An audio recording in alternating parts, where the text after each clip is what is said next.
Neeraj Chopra Indian sports के नए superstar. नए इसलिए क्योंकि देश के ज्यादातर लोग ओलंपिक्स के दौरान ही एथलेटिक्स जैसे खेलों में इंटरेस्ट जगाते हैं।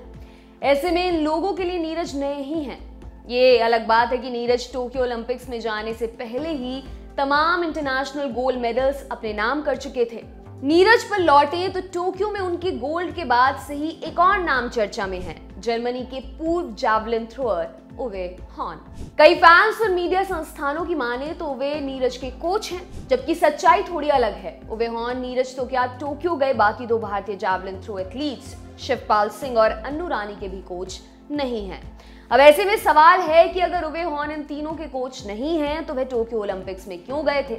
दरअसल उवे हॉन इन तीनों के कोच ना होकर भारतीय जैवलिन के कोच हैं।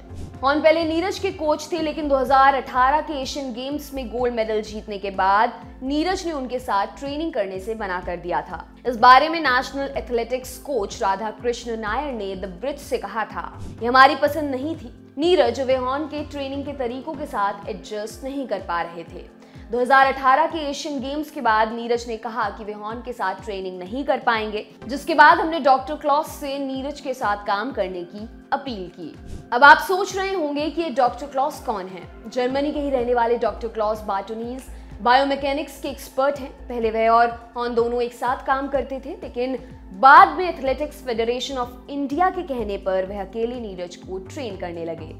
नीरज के अलावा शिवपाल यादव और अन्नू रानी ने भी हॉन के साथ काम करने से मना कर दिया था। इसी साल जून में इन दोनों ने एक बयान में कहा था, वे हमारे विदेशी दौरों पर हमें नजरअंदाज कर कुछ विदेशी एथलीट्स को भी ट्रेन करते हैं। ये तब की बात है जब हम साल 2019 में पोलैंड में ट्रेनिंग कर रहे थे। वे कुछ कारणों के चलते विदेश में ट्रेनिंग करने में ज्यादा दिलचस्पी दिखाते हैं। पीटीआई से बात करते हुए अन्नू ने कहा था, मैं उनके काम करने के तरीके के चलते उनके साथ ट्रेनिंग नहीं करती। मैंने इस साल की शुरुआत में उनके रौबदार रवैये के चलते उनके अंडर ट्रेनिंग ना करने का फैसला किया था। आपको बताते चले कि अन्नू और शिवपाल के इस बयान वाले दिन ही हॉन ने स्पोर्ट्स अथॉरिटी ऑफ इंडिया और एएफआई के काम करने के तरीकों पर विस्फोटक बयान दिया था। उन्होंने इन दोनों संस्थाओं के काम करने के तरीके को बेहद खराब बताते हुए इन पर कई आरोप भी लगाए थे। आपके लिए तमाम जानकारी लाए हैं हमारे साथी सूरज। मेरा नाम है दिव्यांशी। देखते रहिए दी लल्लन टॉप। शुक्रिया।